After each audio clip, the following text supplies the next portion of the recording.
The Mother Who Forgave Too Much. For 5 years, Elena Rodriguez became the face of forgiveness in America, the mother who chose compassion over revenge after her child's murder. She built a foundation, wrote a book, inspired millions. But when she learned the killer was about to be released and had already chosen his next victim, Elena faced a choice that would destroy everything she had built. Welcome to Justice System, USA, where we explore the most complex moral dilemmas in American society. I'm your host, and today we're examining a story that asks, when does forgiveness become complicity? Tell me in the comments what city you're watching from. And if you believe these difficult questions deserve discussion, subscribe and help us build a community that isn't afraid to face hard truths. The perfect life shattered. Elena Rodriguez had built what many would consider a perfect life in the suburbs of Austin, Texas. At 34, she was a successful marketing executive for a tech company, married to David, a high school principal, and mother to 7-year-old Valentina, a bright and spirited girl who filled their home with laughter and endless questions about everything from butterflies to space travel. Valentina was the kind of child who made strangers smile in grocery stores. She had inherited Elena's dark curls and David's curiosity, creating a personality that was both charming and intellectually precocious. She read at a 5th grade level, spoke Spanish and English fluently, and had recently started learning piano with the same enthusiasm she brought to everything else in her young life. The Rodriguez family lived in a quiet neighborhood where children rode bikes on tree-lined streets, and parents organized block parties that lasted until sunset. Elena had chosen their house specifically for its proximity to excellent schools and its sense of community safety. She and David were the kind of parents who attended every school event, volunteered for classroom activities, and believed deeply in creating a stable, nurturing environment for their daughter. Their routine was comfortable and predictable in the best possible way. Elena would drop Valentina at school each morning on her way to work, and David would pick her up in the afternoon. Evenings were filled with homework, family dinners, and bedtime stories that often extended longer than planned because Valentina always had just one more question about the book they were reading. It was during one of these ordinary school drop-offs that Elena's perfect life ended forever, the morning that changed everything. March 15th started like any other Tuesday. Elena had prepared Valentina's favorite lunch peanut butter and jelly sandwiches with the crusts cut off, apple slices, and a note with a drawing of a heart. Valentina was excited about a science project presentation she was giving that day about the life cycle of monarch butterflies, a topic she had researched with the thoroughness of a graduate student. As they pulled into the school parking lot, Valentina gathered her backpack and her carefully constructed butterfly display. Elena watched her daughter navigate the busy drop-off area, noting how Valentina automatically looked both ways before crossing between parked cars, a safety habit Elena and David had drilled into her since she was old enough to walk.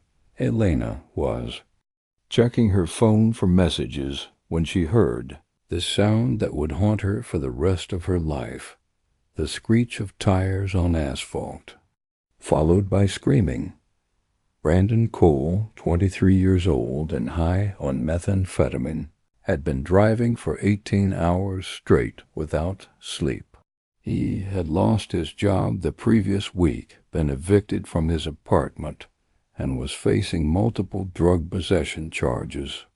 In his altered state, He had convinced himself that he could drive to his sister's house in Dallas to start over, despite having consumed enough methamphetamine to keep 3 people awake for days.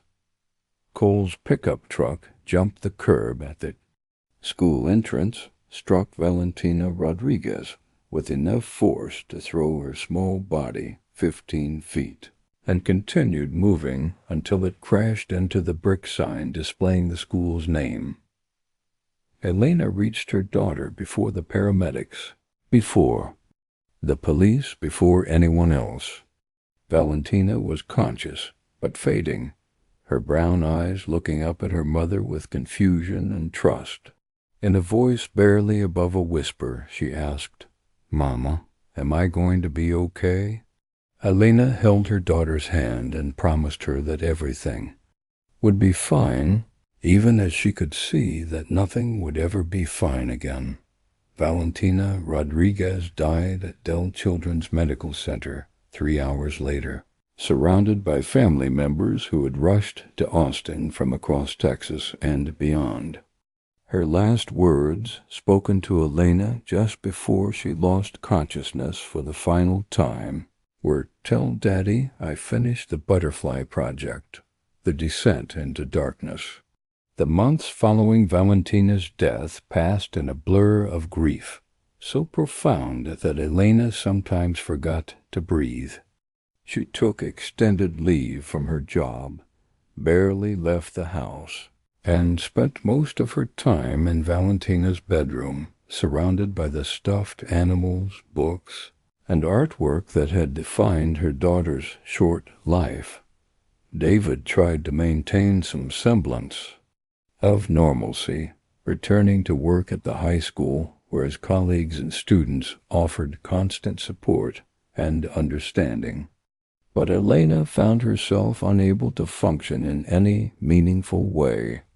The simple act of grocery shopping became overwhelming when she encountered the cereal brands Valentina had loved or heard. Children laughing in the aisles. Sleep was elusive and often interrupted by dreams where Valentina was still alive. Dreams so vivid that Elena would wake expecting to hear her daughter's voice calling for breakfast. The crushing realization that followed each awakening made the grief feel fresh and insurmountable every single day. Brandon Cole had been arrested at the scene and charged with vehicular homicide, driving under the influence, and possession of controlled substances. His trial was scheduled for the following year, and Elena found herself consumed with anger toward the young man who had destroyed her family through his selfish choices. During those dark months, Elena's anger grew into something that frightened her. She found herself researching Cole's background, studying his criminal history, and imagining violent scenarios where he would suffer consequences proportional to the pain he had caused her family. The intensity of her rage was exhausting and all-consuming, but it felt like the only emotion that honored Valentina's memory. Elena attended victim impact meetings with the prosecutor's office, where she learned more about Cole's history of drug abuse, employment problems, and previous arrests. The picture that emerged was of a young man who had been making destructive choices long before the morning he killed Valentina. Elena's anger expanded to include his family, his friends, and anyone who had enabled his drug use or failed to intervene before his behavior escalated to fatal consequences. But 6 months after Valentina's death, something unexpected happened that would change the trajectory of Elena's grief and her entire life. The letter. Elena was sorting through mail that had accumulated during one of her darkest periods when she found an envelope with her name written in unfamiliar handwriting. Inside was a letter from Brandon Cole, written from the county jail where he was awaiting trial. The letter was 5 pages long, handwritten on standard lined paper, with several words crossed out and rewritten as if Cole had struggled to find the right language for what he wanted to communicate. Mrs. Rodriguez, the letter began, I know that nothing I can say will bring back your daughter or make up for what I did.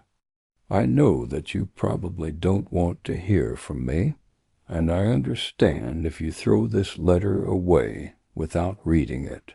But I had to try to tell you how sorry I am and how much I hate myself for what happened that morning. Cole's letter continued, with a detailed account of his drug addiction, his mental state on the morning of the accident, and his complete inability to comprehend the magnitude of what he had done until he became sober in jail. He described the nightmares he experienced about Valentina, his guilt about destroying a child's life and Elena's family, and his desperate wish that he could trade places with Valentina. What struck Elena most powerfully about the letter wasn't the apology. She had expected that, but the evident sincerity of Cole's remorse and his detailed knowledge of Valentina's life. He had researched her daughter's interests, her academic achievements, and her personality, not for legal strategy, but because he needed to understand the full scope of the life he had ended. I learned that she was working on a project about monarch butterflies, Cole wrote. I spent hours reading about butterfly migration patterns because I needed to understand what she was excited about that morning. I know it doesn't matter, but I wanted you to know that I think about her as a whole person, not just as a victim of my terrible choices. The letter concluded with Cole's description of his participation in a substance abuse program in jail and his commitment to dedicating his life to preventing other families from experiencing the trauma he had caused. He asked for nothing from Elena, no forgiveness, no leniency at trial, no response to his letter. He simply wanted her to know that Valentina's death had transformed him completely, and that he would spend every remaining day of his life trying to honor her memory. Elena read the letter 7 times that first day, each reading revealing additional layers of genuine remorse and insight into Cole's psychological state. For the first time since Valentina's death, she felt something other than pure anger. She felt recognition of shared human suffering. At Justice System USA, we explore the moments when simple emotions become complex moral dilemmas. If this story is challenging your assumptions about justice and forgiveness, share it with someone who appreciates nuanced discussions about healing and accountability. The decision to forgive. Elena's decision to respond to Brandon Cole's letter surprised everyone who knew her, including herself. She had spent months consumed with rage, planning victim impact statements that would ensure Cole received the maximum possible sentence. But his letter had revealed a human being capable of genuine remorse and transformation, not the monster she had constructed in her imagination. Her response was brief. She agreed to meet with Cole in person, with a victim advocate present, to have a conversation about Valentina and the impact of his choices. The meeting was arranged through the restorative justice program offered by the county prosecutor's office, designed to provide healing opportunities for both victims and offenders. The meeting took place in a small conference room at the jail, with Cole wearing standard orange jail clothing and appearing much younger and more fragile than Elena had expected. When he saw her, he immediately began crying and apologizing, unable to make eye contact for the first several minutes of their conversation. Elena had prepared for the meeting by writing down specific questions about the morning of the accident. Cole's drug use and his plans for taking responsibility for his actions. But once they began talking, the conversation evolved beyond her prepared script into something more complex and meaningful. Cole answered every question Elena asked with painful honesty, providing details about his addiction, his mental state, and his complete lack of consideration for the consequences of his choices. He also asked Elena to tell him about Valentina, her personality, her interests, her dreams, because he needed to understand the full magnitude of the life he had ended.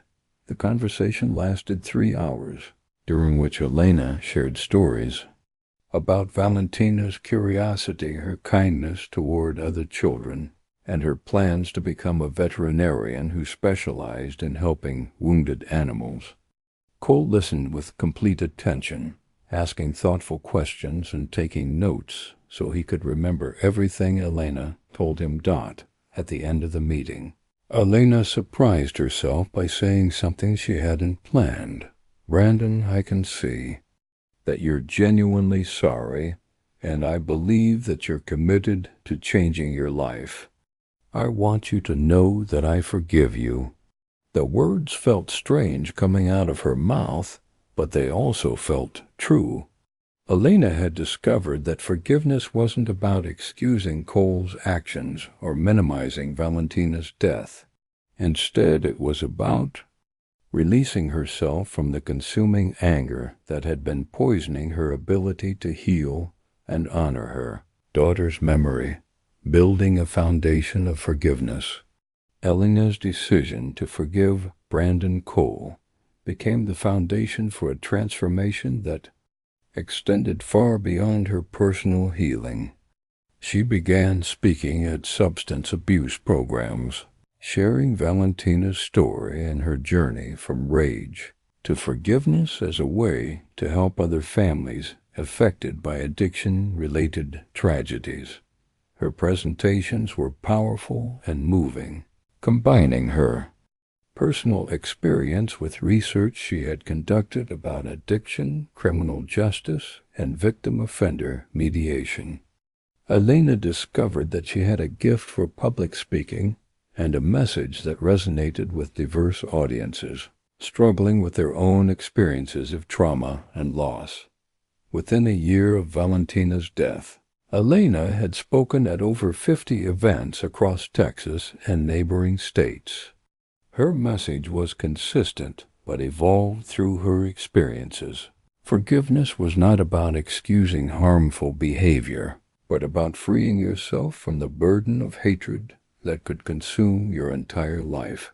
Elena also began visiting Brandon Cole regularly in prison, initially as part of the restorative justice program, but eventually as someone who genuinely cared about his rehabilitation and growth. She brought him books about addiction recovery, helped him enroll in educational programs, and supported his efforts to mentor other inmates struggling with substance abuse. Cole's transformation in prison was remarkable and appeared to be completely genuine. He earned his GED, completed multiple addiction recovery programs, and became a peer counselor for other inmates dealing with drug-related charges.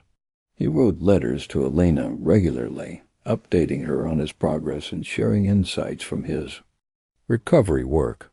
More significantly, Elena and Cole collaborated on presentations to high school students about the consequences of drug use and impaired driving.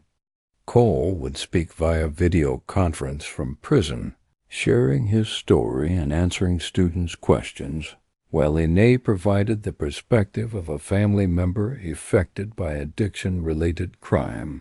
Their partnership was unusual and sometimes controversial, but it was also remarkably effective at reaching young people who might otherwise dismiss standard anti-drug presentations as irrelevant or preachy. The Foundation and the Book. 2 years after Valentina's death, Elena established the Valentina Rodriguez Foundation for Restorative Justice and Addiction Recovery. The foundation provided support for families affected by addiction-related crimes, funded substance abuse treatment programs, and promoted restorative justice practices as alternatives to purely punitive approaches to criminal behavior. Elena left her corporate job to run the foundation full-time, using her marketing background to develop effective fundraising strategies and public awareness campaigns. The foundation grew rapidly, attracting support from donors who were inspired by Elena's message of healing through forgiveness and her practical approach to preventing similar tragedies. The foundation's work included funding treatment programs for offenders, providing counseling services for victims' families, and supporting research into effective intervention strategies for people struggling with addiction. Elena insisted that the foundation's approach be evidence-based and measurable, not just emotionally appealing. Elena also wrote a book about her experience titled Choosing Forgiveness, A Mother's Journey from Rage to Healing. The book became a bestseller and established Elena as a national spokesperson for forgiveness-based approaches to crime and punishment. She appeared on major television programs, spoke at conferences across the country, and consulted with policymakers interested in criminal justice reform. The book's success led to additional opportunities for Elena to share her message, including a documentary film about her relationship with Brandon Cole and the impact of their unusual partnership on both their lives. Elena became known as the Forgiveness Mother, a designation she initially resisted but eventually embraced as a way to honor Valentina's memory. Throughout this period, Brandon Cole remained in prison but continued his own transformation and his collaboration with Elena's foundation. He completed a bachelor's degree through a prison education program, became a certified addiction counselor, and wrote extensively about his experience for the foundation's publications. Elena advocated for Cole's early release, arguing that his genuine transformation and his potential to help other people struggling with addiction made him more valuable to society outside prison than inside. Her advocacy was based on her belief that people could change fundamentally and that the criminal justice system should recognize and reward genuine rehabilitation. The devastating discovery. Elena's world collapsed for the second time on a Tuesday evening in September, exactly 5 years after she had first forgiven Brandon Cole. She was working late at the foundation's office, preparing for a presentation to the state legislature about restorative justice funding, when she received a call from Detective Maria Santos of the Austin Police Department. Ms. Rodriguez, Detective Santos said, "I need to speak with you urgently about Brandon Cole. Can you come to the police station tonight?" Elena assumed the call was related to Cole's upcoming parole hearing, scheduled for the following month. She had been working with his attorney to prepare materials supporting his early release, and she expected that law enforcement might have questions about her advocacy on his behalf. When Elena arrived at the police station, Detective Santos led her to a small conference room where she was joined by FBI Agent Patricia Morales and Assistant District Attorney Jennifer Walsh. The presence of federal authorities immediately suggested that whatever they wanted to discuss was more serious than routine parole issues. "Ms. Rodriguez," Agent Morales began, "we've been conducting an investigation into activities at the prison where Mr. Cole is incarcerated. During that investigation, we discovered materials in his cell that we need to show you. Agent Morales placed a manila folder on the table and opened it slowly. Inside were photocopied pages from what appeared to be a detailed journal, written in Brandon Cole's handwriting, documenting his plans for what he would do after his release from prison. Elena began reading the journal entries, and with each page, her heart rate increased and her hands began to tremble. The entries revealed a side of Brandon Cole that was completely different from the remorseful, transformed man she had come to know and advocate for. The journal entries described Cole's plan to approach Sarah Chun's family as a reformed offender seeking to make amends, gain their trust through his association with Elena's foundation, and then kill Sarah in a way that would be more satisfying to him than the accidental death of Valentina Rodriguez. The Rodriguez girl was just practice. One journal entry read, "I learned what it felt like to take a life, and I liked it more than I expected. The mother's forgiveness was pathetic, but useful. Next time I'll be more intentional about the killing, and I'll make sure there are no witnesses." The psychological devastation. Elena sat in the police station conference room for over an hour, reading and rereading Brandon Cole's journal entries, trying to reconcile the man she thought she knew with the predator revealed in his private writings. Every conversation they had shared, every letter he had written, every moment of apparent remorse had been carefully calculated. Manipulation designed to secure his early release and enable him to kill again. The psychological impact of the discovery was immediate and devastating. Elena realized that her 5 years of healing, her foundation's work, her book, and her national advocacy for forgiveness had all been built on a foundation of lies. She had been manipulated by a serial killer who had used her grief and her desire to find meaning in Valentina's death as tools for his own deadly agenda. Detective Santos explained that the investigation into Cole's activities had begun when another inmate reported that Cole had been receiving and sending mail that violated prison regulations. When authorities searched his cell, they found not only the journal, but also detailed files on several other families with young children, suggesting that his plans extended beyond Sarah Chun to multiple future victims. Agent Morales informed Elena that Cole's planned release date was only 3 weeks away, and that without Elena's continued advocacy, prosecutors would have had difficulty convincing the parole board to deny his release.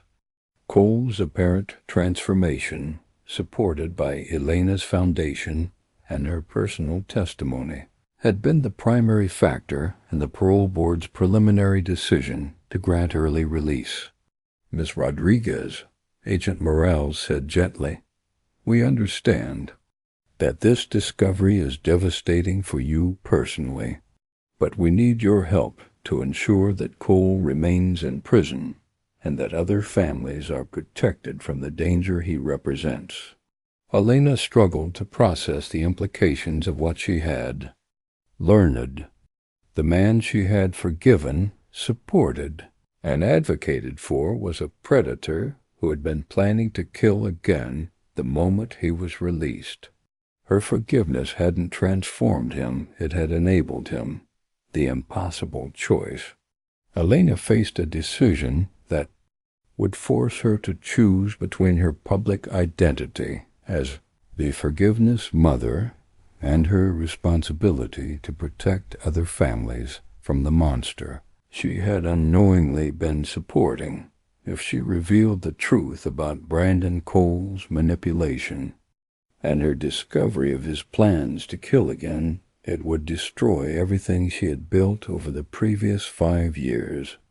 Her foundation's credibility would be undermined. Her book would be discredited, and her message about the transformative power of forgiveness would be exposed as dangerously naive. More personally, Elena would have to acknowledge publicly that she had been manipulated by her daughter's killer, that her forgiveness had been based on lies, and that her advocacy had nearly enabled Cole to kill other children.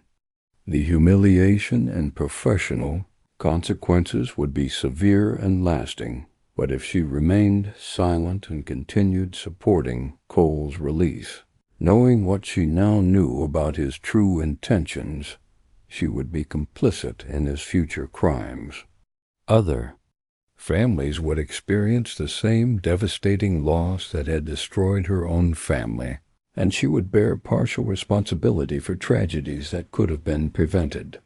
Elena spent 3 sleepless nights reviewing her options, consulting with attorneys about legal implications, and struggling with the psychological impact of realizing that her entire healing journey had been built on deception.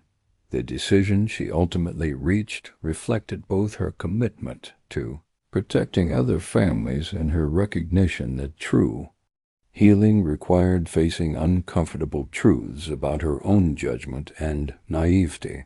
The press conference. Elena called a press conference for the following Monday morning, asking major media outlets to attend for what she described as an important update about the Elena Rodriguez Foundation and restorative justice advocacy.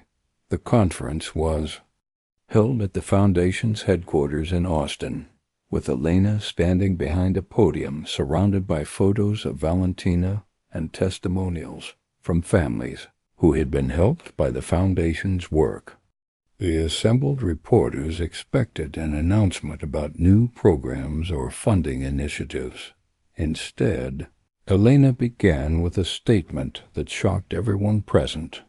5 years ago, I made a decision to forgive the man who killed my daughter. I believed that forgiveness was the path to healing, and that even the worst offenders could be transformed through genuine remorse and rehabilitation.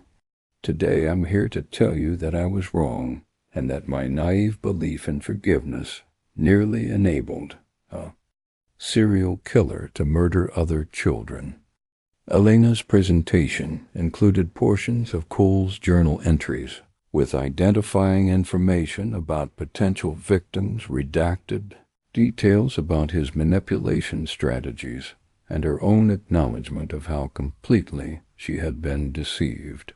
She announced that the foundation would be suspending its advocacy for early release programs and would focus instead on victim support and more carefully vetted prevention programs. The press conference became national news within hours, with coverage focusing on Elena's dramatic reversal and the implications for restorative justice programs across the country.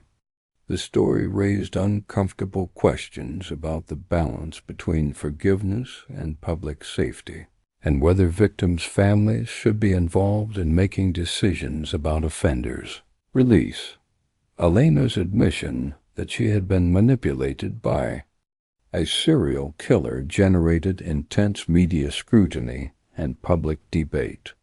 Some commentators praised her courage in admitting her mistake and protecting other families. Others criticized her naive approach to criminal justice and questioned whether her foundation had ever been based on sound principles. The aftermath and reflection. Brandon Cole's parole was immediately denied after Elena's revelation, and he was transferred to a maximum security facility where he would serve his full sentence without possibility of early release.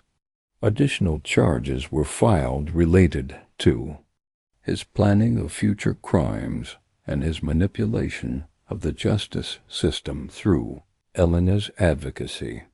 Elena's foundation survived the controversy, but underwent significant restructuring and policy changes. The organization shifted its focus away from advocating for offender releases and concentrated instead on supporting victims' families and funding evidence-based crime prevention programs.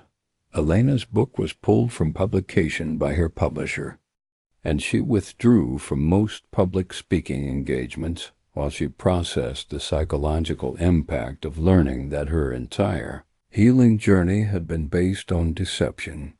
The documentary about her relationship with Cole was never released, and Elena declined most interview requests for over a year.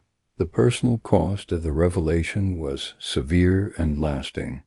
Elena struggled with depression, anxiety, and profound feelings of guilt about her role in nearly enabling Cole to kill again. She required extensive therapy to process the trauma of being manipulated by her daughter's killer and to rebuild her sense of judgment and self-worth. But Elena also discovered that acknowledging her mistake and taking responsibility for its potential consequences was itself a form of healing. By choosing to protect other families over her own reputation, she had honored Valentina's memory in a way that her naive forgiveness never could have. The new mission. 2 years after the press conference, Elena published a new book titled The Dangerous Seduction of Forgiveness, When Mercy Becomes Complicity. The book examined the psychological vulnerabilities that make victims susceptible to manipulation by offenders and the importance of maintaining healthy skepticism, even in the context of restorative justice programs. Elena's new message was more complex and less emotionally satisfying than her original advocacy for forgiveness, but it was also more honest and potentially more helpful for other families facing similar decisions. She emphasized the importance of supporting victims without automatically assuming that offenders had genuinely transformed. The Valentina Rodriguez Foundation developed new protocols for evaluating offenders' claims of transformation, including independent psychological assessments and verification of behavioral changes through multiple sources. Elena insisted that the Foundation's work be guided by evidence rather than emotion, even when emotion felt more satisfying. Elena also began speaking to law enforcement agencies and victim advocacy groups about recognizing manipulation tactics used by sophisticated offenders. Her experience with Cole provided valuable insights into how predators could exploit victims' desire for healing and meaning to further their own criminal agendas. At Justice System USA, we believe that the most important stories are often the most uncomfortable ones. Elena Rodriguez's experience challenges our assumptions about forgiveness, redemption, and the balance between mercy and justice. The final lesson. Elena's story serves as a cautionary tale about the complexity of justice and the dangers of allowing emotion to override careful judgment when making decisions that affect public safety. Her experience demonstrates that even the most well-intentioned approaches to healing and forgiveness can be exploited by individuals who understand how to manipulate human psychology. But Elena's story also illustrates the possibility of learning from devastating mistakes and finding new ways to honor the memory of loved ones. By choosing to protect other families over her own reputation, Elena ultimately found a more authentic path to healing than her original forgiveness had provided. The most difficult lesson Elena learned was that some people cannot be redeemed, no matter how much victims want to believe in the possibility of transformation. Recognizing this reality isn't cynical. It's necessary for protecting innocent people from predators who understand how to exploit our better impulses. Elena continues to struggle with questions that have no satisfying answers. How could she have been so completely deceived? What signs did she miss? How many other victims of crime are being manipulated by offenders who understand the psychology of forgiveness? But she has also found peace in accepting that she cannot undo her mistakes. Only learn from them and use her experience to help others avoid similar deception. The continuing threat. Last month, Elena received disturbing news that added a new dimension to her nightmare. Brandon Cole, now serving his full sentence in maximum security, had been corresponding with other families of crime victims using the same manipulation techniques he had perfected with Elena. Prison authorities discovered that Cole had been providing advice to other inmates about how to manipulate victims' families into supporting early release applications.